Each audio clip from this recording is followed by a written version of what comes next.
Hello everyone. Last lecture में हम देख रहे थे कि जब हम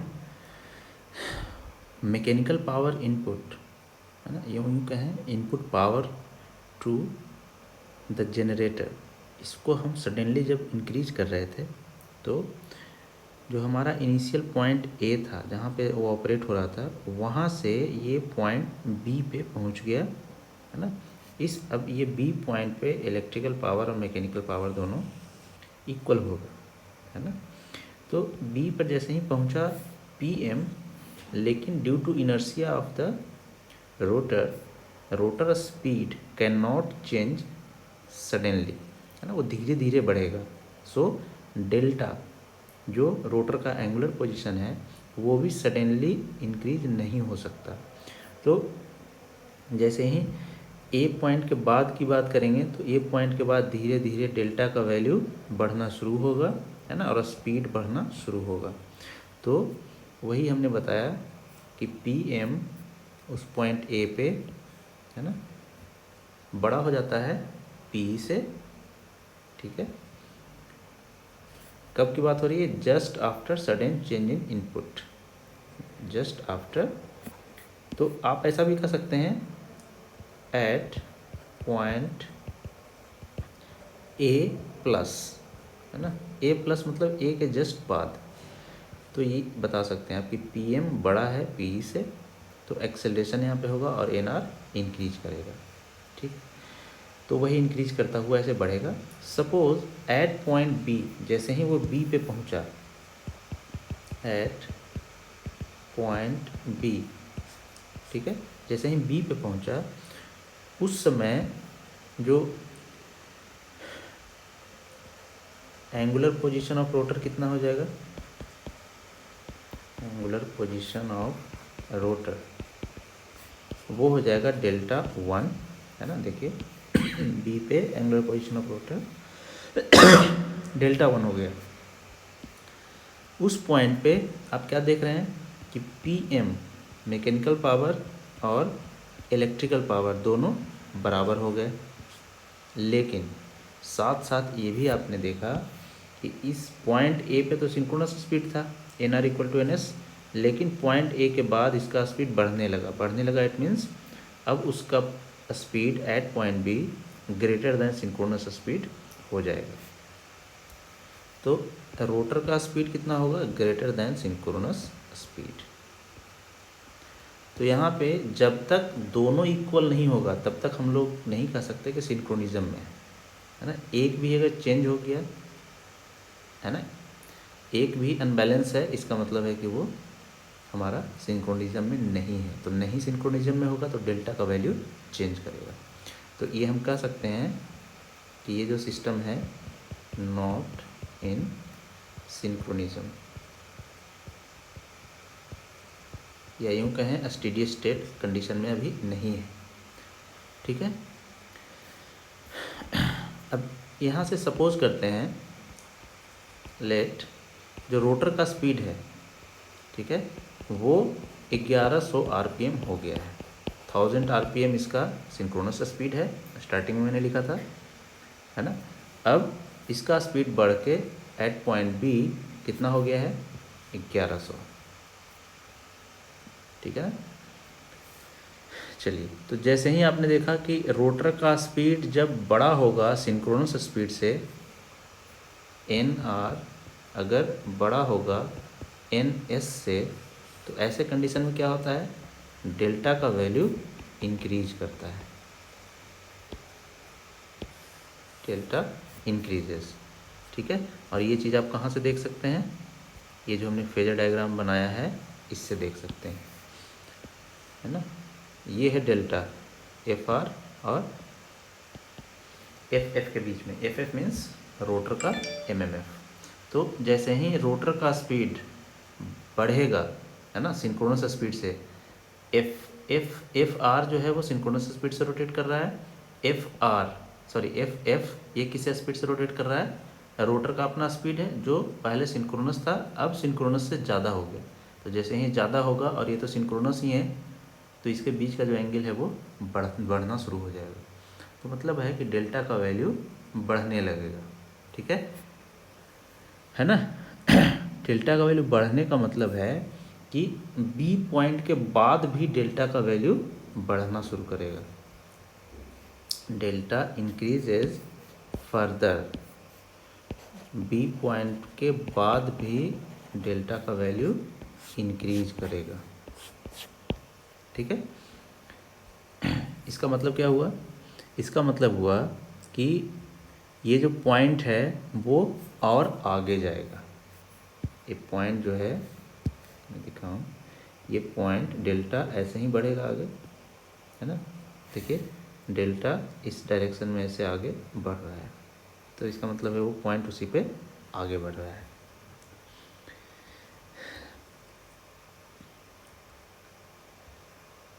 चलिए, तो अब बात करते हैं बी के बाद की बात। जो पॉइंट बी है उसके आगे, है ना, क्या होगा?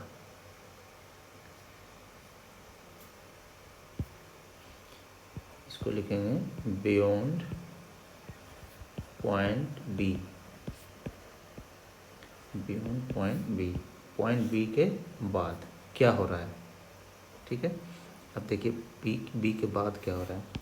अगर बी से ऊपर की बात करें तो जैसे ही बी से ऊपर जाएंगे आप, तो इस किसी भी पॉइंट पे देखिए यहाँ पे इलेक्ट्रिकल पावर बड़ा हो जाएगा, मैकेनिकल पावर नीचे रहेगा, छोटा हो जाएगा, है ना। तो हम लिख सकते हैं कि हेयर, है ना, for delta greater than delta one. Delta one कहाँ है? ये है डेल्टा वन। डेल्टा वन से बड़ा या बियॉन्ड पॉइंट बी अगर बात करें तो वहाँ पे जो पीएम है वो छोटा है पीई से, मैकेनिकल पावर इलेक्ट्रिकल पावर से छोटा है। ठीक है, इट मीन्स क्या होगा? पीएम माइनस पी नेगेटिव हो गया। अब नेगेटिव का मतलब डी एक्सेलरेशन होगा, इसका मतलब होगा डी एक्सेलरेशन या डिसेलरेशन। ठीक है, जब डी एक्सेलरेशन होगा तो इसका मतलब है कि इसका स्पीड, है ना, रोटर स्पीड एन आर, ये क्या होने लगेगा? घटना शुरू हो जाएगा। ठीक है, घटना तो शुरू होगा, लेकिन आप देख रहे हैं कि सिंक्रोनस स्पीड 1000 है और ये बढ़ के यहाँ पे 1100 हो चुका है इसका speed.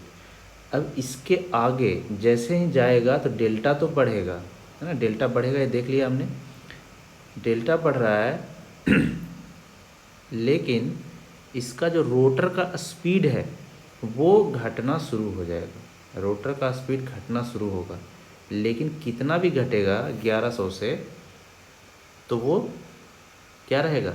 Greater than synchronous speed ही है, अभी भी घटना शुरू किया है इसका मतलब, but greater than N S.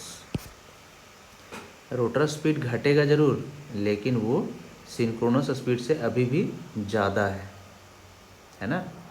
तो इसका मतलब आप कह सकते हैं कि एज रोटर का speed still greater than synchronous speed है। इसका मतलब क्या हुआ? इसका मतलब हुआ कि अभी भी डेल्टा का वैल्यू और बढ़ेगा, डेल्टा स्टिल इंक्रीजेस, है ना। मतलब आप ऐसा कह सकते हैं कि ऑल दो एन आर डिक्रीजेस, है ना, बियॉन्ड पॉइंट बी, बट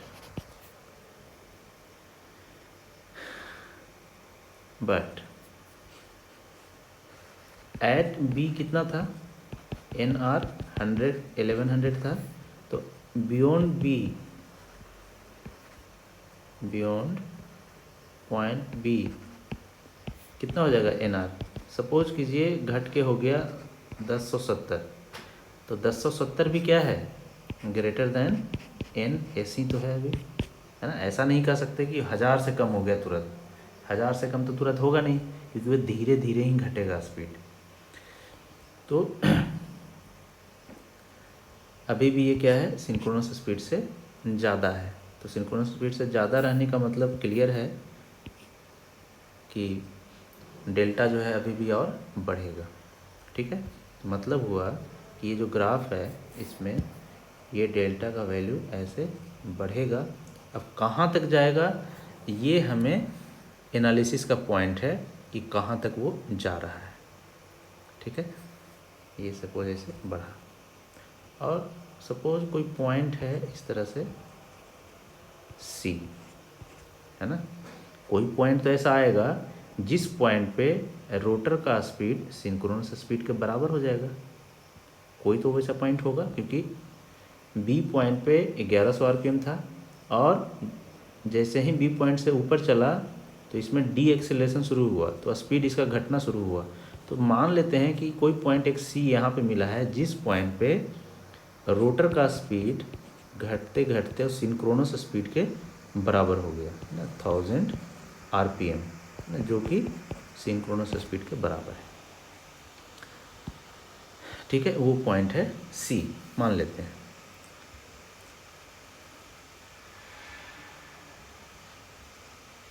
तो इसमें हम केस बनाते हैं। अब इसमें हम केस स्टडी करेंगे। केस 1, केस 1,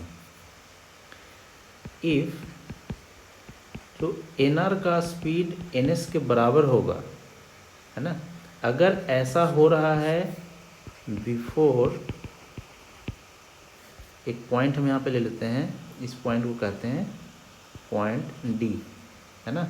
तो डी के पहले अगर हो जा रहा है N R equal to N S before point D, ठीक है, तब क्या होगा।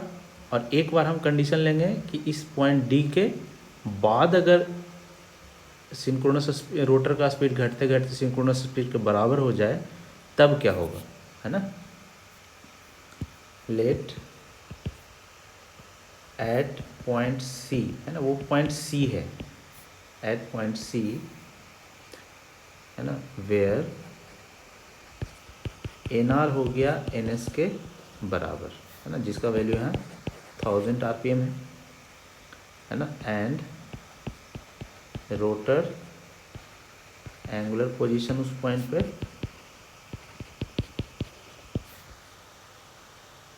कितना है, delta equal to delta 2। Suppose उस पॉइंट पे डेल्टा 2 हो गया उसका रोटर का एंगल। मतलब हुआ कि ये जो पॉइंट है, ये पॉइंट पे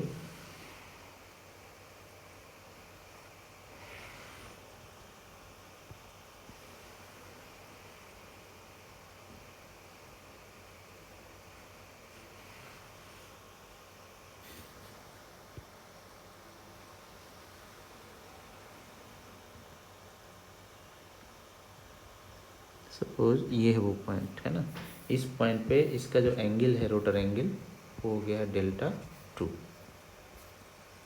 तो डेल्टा 2 हो गया है रोटर का एंगल। लेकिन अब ज़रा ध्यान दीजिएगा, हम पॉइंट सी की बात कर रहे हैं ना। इसको मैं एक्चुअली कॉपी कर लेता हूँ, बार बार पीछे आना पड़ रहा है, कॉपी कर लेते हैं और हम लोग यहीं पे देखते हैं। यहीं पे हम लोग देखते हैं इस पॉइंट सी पे, है ना, क्या है, सी पे जो पावर है वो इलेक्ट्रिकल पावर अभी भी ज़्यादा है मैकेनिकल पावर से, है ना। मैकेनिकल पावर इतना है और इलेक्ट्रिकल पावर इतना है। तो एट पॉइंट सी, है ना, एट पॉइंट सी जो मैकेनिकल पावर है वो अभी भी छोटा है इलेक्ट्रिकल पावर से, और एन आर इक्वल टू हो चुका है एन एस।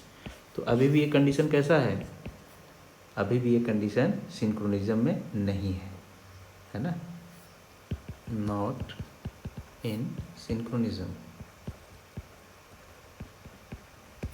ठीक है, और जैसे ही कह दिया आपने P M less than P E, इसका मतलब हुआ डी एक्सेलरेशन, है ना। डी एक्सेलेरेशन का मतलब रोटर का स्पीड घटना शुरू होगा अब, है ना।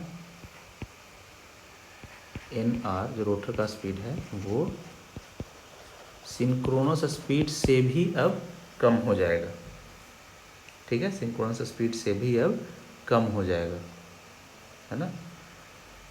तो लेट एन आर जो है वो घट के हो गया 980, है ना, which is less than N S. तो अब सिंक्रोनस स्पीड सी पे था, है ना, और सी के बाद, सी पॉइंट के बाद क्या होगा, स्पीड उसका घटना, सॉरी सी पॉइंट के बाद नहीं, सी पॉइंट पे की बात हो रही है कि उस पॉइंट पे देखिए, उस पॉइंट पे P M less than P है ना। स्पीड तो सिंक्रोनस स्पीड के बराबर है, लेकिन मैकेनिकल पावर अभी छोटा है इलेक्ट्रिकल पावर से, तो इसका मतलब उसमें डी एक्सेलरेशन होगा ही होगा। डी एक्सेलरेशन का मतलब स्पीड उसका घटेगा, और जैसे ही स्पीड घटेगा, रोटर का स्पीड अगर सिंक्रोनस स्पीड से कम होगा, है ना, यहाँ पे क्या कंडीशन हमारा है, यहाँ पे कंडीशन है रोटर का speed less than synchronous speed. तो ऐसे केस में क्या होता है, ऐसे केस में डेल्टा जो वैल्यू है वो हमारा घटना शुरू हो जाता है, ये डिक्रीज करने लगता है, ठीक है। तो होगा ये कि ये जो पॉइंट है ना, हमने सपोज ऐसे ही एक बना रखा है ऐसे पॉइंट, ऐसे, है ना, ये पॉइंट हमारा है, ये है पॉइंट सपोज सी, है ना, और यहाँ पे पॉइंट था हमारा बी, और नीचे कहीं था पॉइंट ए, इसी तरह। तो सी पे पहुँचने के बाद क्या प्रोसेस हो रहा है, यहाँ पे सी पे N R equal to N S हो गया, ठीक है।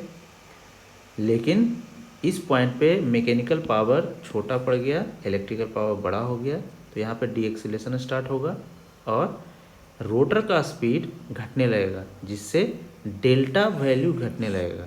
तो इस पॉइंट पे डेल्टा जो था, इस पॉइंट पे वो डेल्टा 1 डेल्टा 2 था, अब डेल्टा 2 से घटने लगेगा। घटने का मतलब है ये इधर की तरफ मूव करने लगेगा, है ना। तो यही तो हो गया, डेल्टा देखिए घट रहा है, डेल्टा का वैल्यू हर एक पॉइंट पे घटता जा रहा है, तो डेल्टा इस तरह से मूव करने लगेगा ऐसे।